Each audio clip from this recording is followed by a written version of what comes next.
পশ্চিমবাংলায় মমতা বন্দ্যোপাধ্যায়ের নির্মমতার সরকার চলছে। সীমাহীন দুর্নীতি সহ অরাজকতায় জর্জরিত এ রাজ্যের তৃণমূল সরকার। সন্দেশখালীর নারীদের উপর পাশবিক অত্যাচার সহ জমি লুটকারী মমতার আশীর্বাদ ধন্য। ওখানকার ত্রাস তৃণমূল নেতা শেখ শাহজাহানের কীর্তিকলাপে বাংলার সম্মান আজ বিশ্বের দরবারে ভুলুণ্ঠিত। মানুষকে চমকিয়ে ধমকিয়ে এবং বোকা বানিয়ে রাজত্ব কায়েম করার দিন শেষ। এবার গর্জে উঠতে হবে বঙ্গবাসীকে। রানাঘাট সংরক্ষিত লোকসভা কেন্দ্রের বিজেপি প্রার্থী জগন্নাথ সরকারের সমর্থনে রবিবার বগুড়ার নির্বাচনী জনসভা মঞ্চ থেকে দলীয় কর্মী সমর্থক সহ সর্বসাধারণের উদ্দেশ্যে এই আহ্বান ভারতীয় জনতা পার্টির সর্বভারতীয় সভাপতি জগৎ প্রকাশ নাড্ডার। এদিনের সভা মঞ্চ থেকে বিজেপির সর্বভারতীয় সভাপতি জগৎ প্রকাশ নাড্ডাজি আরও বলেন, সন্দেশখালীতে ঘটে যাওয়া মমতার নির্মমতা সহ বর্বরতার জবাব বাংলার মা বোনেরা এবারে লোকসভার ভোটের মাধ্যমে দেবে এবং এ রাজ্য থেকে নিশ্চিতভাবে বিজেপি 35টি আসন পেতে চলেছে। প্রসঙ্গত অষ্টাদশ লোকসভা নির্বাচন উপলক্ষে বিজেপির সর্বভারতীয় সভাপতির এ রাজ্যে তৃতীয় দফা ভোটের আগে এটাই প্রথম সফর।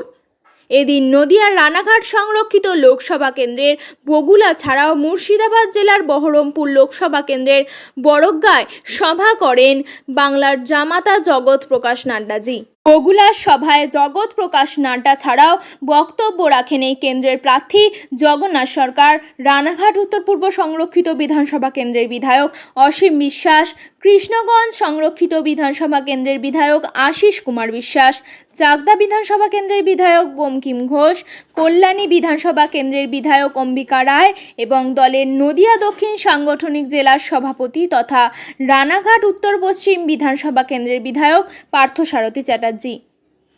সকলে রাজ্য সরকারের নানা অনিয়মের তথ্য জনসমক্ষে তুলে ধরার পাশাপাশি কেন্দ্রের বিজেপি সরকারের জনমুখী প্রকল্পসমূহের নানা সুফল সহ নতুন সরকারের দল ক্ষমতায় আসলে মোদিজির স্বপ্নের বিকশিত ভারত গঠনের কর্মসূচি রূপায়ণের মাধ্যমে কিভাবে রাষ্ট্র তথা আমজনতা উপকৃত হবেন সে বিষয়ে আলোকপাত করেন।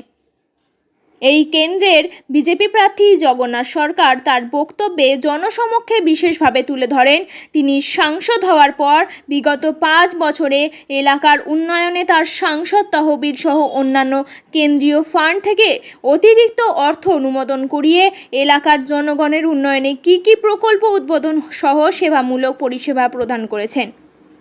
প্রচণ্ড দাবদাহকে উপেক্ষা করে এদিনের সভায় মানুষের উপচে পড়া ভিড় ছিল চোখে পড়ার মতো।